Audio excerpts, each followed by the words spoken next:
Schoology Assessments Overview for Sussex Tech Professional Development. You're encouraged to split your screen so you can apply this knowledge to your Schoology materials during the presentation. Also, feel free to pause or rewind the video at any time to practice or simply view the information again. And again, this is an advantage of asynchronous learning. Let the tools work for you and your audience. Our learning objectives for this assessment overview module are: 1. Create an assessment from scratch using a variety of selected response questions and constructed response questions. 2. Investigate assessment tools and other unique features when creating your Schoology assessment. And 3. Applying strategies for formative assessments and efficient data collection. There are currently 3 assessment tools in Schoology: Test Quiz, Course Assessment, and the Assessment Management Platform, otherwise known as AMP. Test Quiz and Schoology assessments are course assessment tools available to all course administrators, while AMP is a common assessment tool used to create common assessments at the organizational level that are then pushed out to all common courses. Nonetheless, we're not going to spend time on the AMP in this module. As a district, we need to focus our attention on Test Quiz and course assessments. When creating an assessment in a course, in the Materials folder, click the Add Materials pull-down menu and select Add Assessment. Once you've selected Add Assessment, you'll be brought to this landing screen. You will see Setup, Questions, Grading, and Reporting. We'll get into more detail about all of these features in our face-to-face or synchronous sessions, so this is going to focus mainly on question creation. When building questions, Schoology offers 2 categories of responses: selected responses, old school multiple choice, and constructed responses, which are short answer essay questions. So let's take a look at the question diversity that Schoology offers for both SRQs, selected response questions, and CRQs, constructed response questions. Selected response question types are what you'd think of when using technology for assessment. Think of the old school Scantrons. They work great and they're efficient. The responses are crafted by the test developer, though, which limits the creativity element for the learner. A major perk of selected response questions are that they are graded automatically, which means data can be reflected upon, really in a matter of seconds. Examples include multiple choice or multiple select, multiple correct, true, false, ordering, fill in the blank text, also label image, highlight text, chart, number line, and many of the fill in the blank options. Now, one thing to note here is that you see the options that are in green. The questions that are highlighted in green represent the standard questions that are available in the Test Quiz and assessment tools.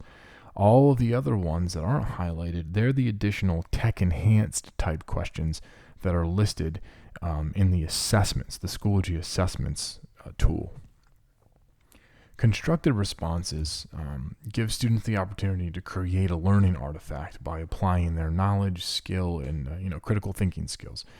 These questions require manual grading, which is obviously less efficient, but really the Schoology grading tools, with the rubrics and whatnot, they really do facilitate effective, efficient feedback for you as a professional.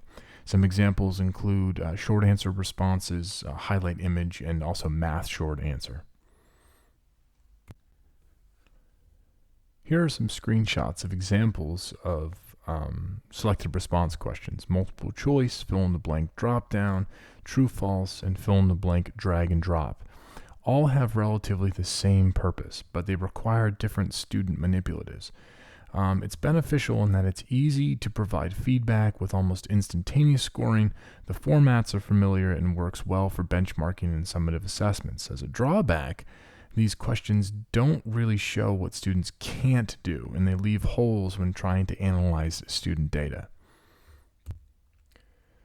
Some of the less familiar SRQs are the highlight hotspot, label image, and ordering, requiring students to manipulate and interact with the questions. These questions are beneficial as they are also easily scored and tied to benchmarks. The initial unfamiliarity, though, with the process of answering the question correctly might skew the data, and these are a bit more time-consuming to create, and also there's still one correct answer. These, however, leave more evidence for and of student learning. Here are some screenshots of CRQs. You have fill-in-the-blank text, you have short answer, response, or essay, and you also have the math short answer. These types of questions allow students to show what they know or can do individually, and they're more familiar styles of questions for the students, and they also work to assess the benchmarks. These questions are, however, more time-consuming to grade and to create. But the great thing about CRQs is that once you've created them, they can easily be saved into your Resources app for future use. And again, more on the Resources app in the other Schoology sessions. Other CRQs like highlight image and chart give students opportunity to show what they know and can do, especially in a formative setting. But they might not be familiar with the procedures, so you have to be careful. Again, CRQs are more time-consuming to create and grade, but as you can see, Schoology Assessments really does offer some great, diverse assessment question types to choose from. Student tools are only available using Schoology Assessments. These can all be toggled on and off in the assessment toolbar found in the setup. These are great to use for accommodations and to mirror resources that students use on state tests. The accessibility features allows students to choose different font sizes, colors, backgrounds, and even zoom in and out. And I've seen students use these tools a lot and with a lot of success.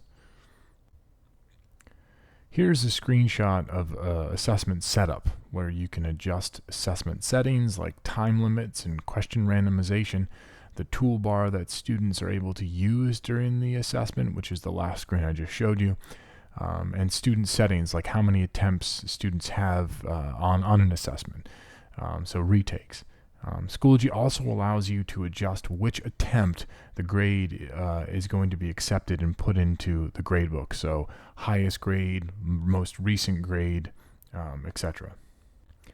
Other important assessment features are the ability to directly upload audio-video files for the questions, inserting student tools at the question level, the ability for instructors to set up a password that students have to have in order to even begin the test, the ability to convert test quizzes to Schoology assessments, printing, observational grading, student score comparison reports, question banks, and grade by question. Now, grade by question is a great addition because, especially for CRQs and constructed response questions, you can simply choose the question and then kind of grade them all from everybody's individual test, but you're grading them based on the question itself. So it leaves it on one page.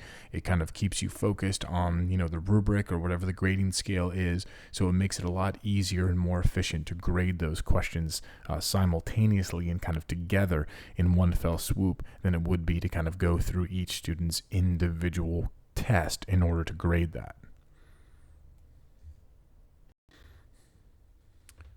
A couple of simple tips for designing and creating formative assessments using Schoology. When you're editing assessments, make sure that the material is factored at 0. When you actually are making the questions within the assessment, you could also mark those points as 0 for each of the questions. The rubric, in terms of your feedback, you can kind of edit and create your own rubrics, specifically for short answer responses and essay questions. There's an ability to align those to standards for mastery reporting, and also, kind of creating custom scales, whether they're text-based achievement displays like rubrics versus kind of the numeric achievement display, which would be kind of like the, again, A, B, C, or D, or 92 or whatnot. So you do have some options to make sure that the formative assessing is not going to be weighted much like a summative. A lot of great options. That's it for the assessment presentation. If you have any questions, please reach out to me or Dr. Holly Briel at the emails that you see on the screen. You can also reach out to colleagues, rewatch the video. Again, feel free to do the split screen so you can practice while you are watching the tutorial. And if you have any questions, please let us know. Good luck.